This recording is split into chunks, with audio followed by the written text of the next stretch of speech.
Praise the Lord. ஆண்டவராகிய இயேசு கிறிஸ்துவின் நாமத்தினாலே உங்களை ஆசீர்வதிக்கிறேன். உங்கள் மேல் கர்த்தராகிய இயேசு கிறிஸ்துவுடைய ஆசீர்வாதம் தங்குவதாக. அருமையான இந்த நல்ல நாளிலே நாம் நேரடியாக இதனுடைய வார்த்தைக்கு கடந்து செல்வோம்.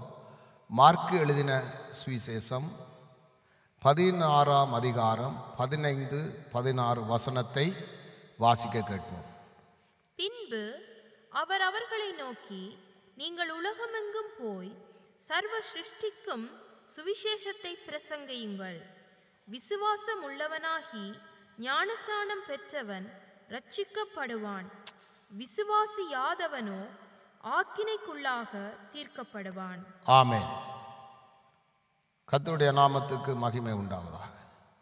இங்கே வசனம் என்ன சொல்லுகிறது என்றால், ஆண்டவர் தம்முடைய சீசர்களோடு நேரடியாக பேசினதான் ஒரு வார்த்தைகளை நாம் வாசிக்க கேட்டோம்.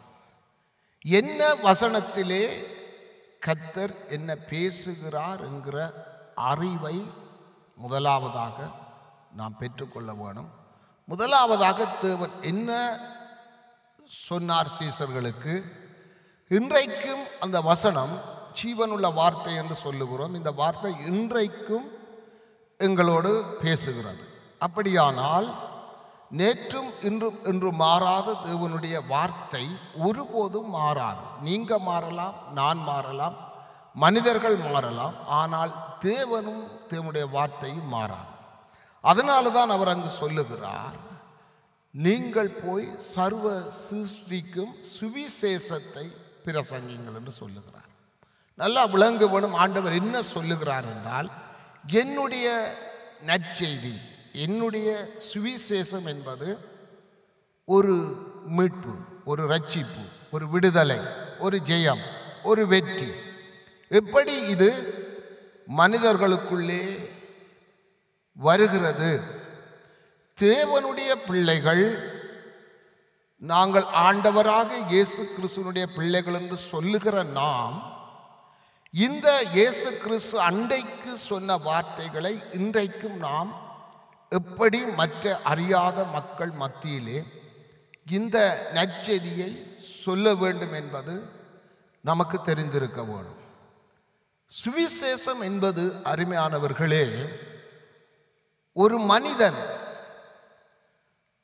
பயங்கரமான சூழ்நிலைகளிலும், பயங்கரமான கட்டிலும், பயங்கரமான பாவ குழிக்குள்ளும் இருக்கிற ஒரு மனிதனை நாம் மீட்டு விடுவதுதான் இந்த சத்தியத்தை சொல்லி, இந்த சத்தியம் அந்த மனிதனுடைய இருதயத்திலே பிரவேசித்து, அந்த மனிதன் எனக்காக இப்படி ஒரு ஆண்டவர் வந்து சிலுவையிலே மாண்டு மரித்து உயிரோடு இருக்கிற தேவன் சில ஊழியக்காரரை தனக்கென்று எழுப்பி அவர்களுக்கு ஞானத்தை கொடுத்து தன்னுடைய மகிமையின் சுவிசேஷத்தை அவர்களுக்கு வெளிப்படுத்தி, இந்த சத்தியமாகிய சுவிசேஷத்தை மற்றவர்களுக்கு சொல்லி மற்றவர்களை மீட்டு விடுவதுதான் சுவிசேஷத்தினுடைய தன்மையும், சுவிசேஷத்தினுடைய வேலையும்,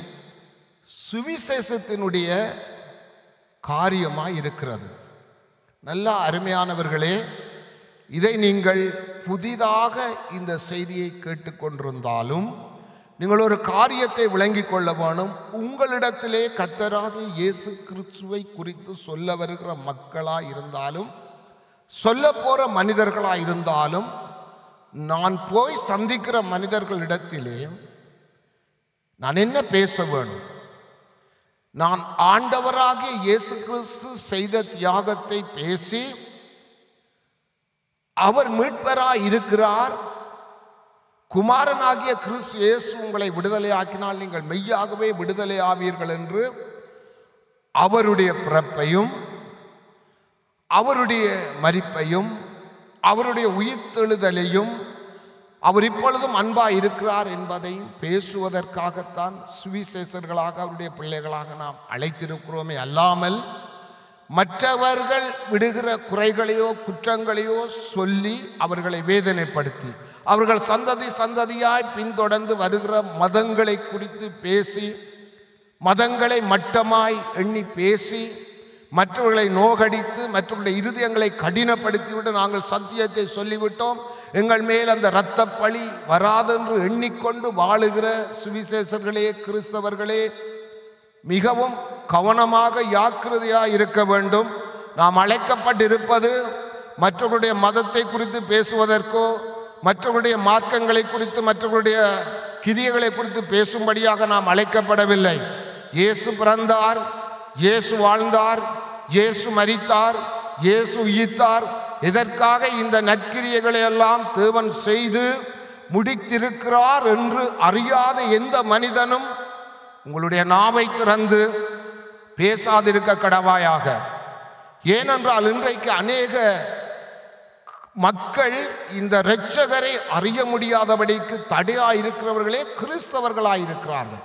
அவர்கள் ஒரு இடத்துக்கு சென்றால் தேவனுடைய அன்பை சொல்ல தெரியாமல், கற்றுக்கொள்ள விருப்பம் இல்லாமல், நீங்கள் பேயை கும்பிடுகிறீர்கள், நீங்கள் பிசாசை கும்பிடுகிறீர்கள், நீங்கள் கல்லை கும்பிடுகிறீர்கள், நீங்கள் மண்ணை கும்பிடுகிறீர்கள் என்று பொய்யான வஞ்சிக்கிற உபதேசங்களை சொல்லி அநேகருடைய இருதயங்கள் கட்டப்பட்டு உண்மையாய் உத்தமமாய் தேவனுடைய அன்பை கொண்டு நாங்கள் போகிற பொழுது அவர்கள் எங்களை வெறுக்கிறார்கள்.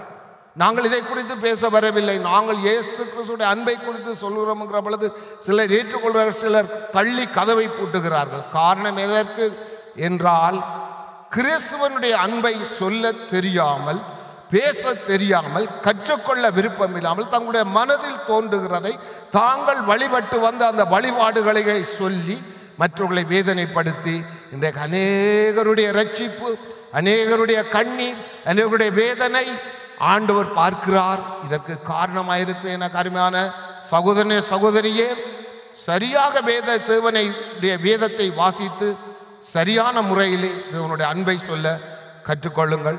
கர்த்தர் உங்களை ஆசீர்வதிப்பாராக. ஆமென்.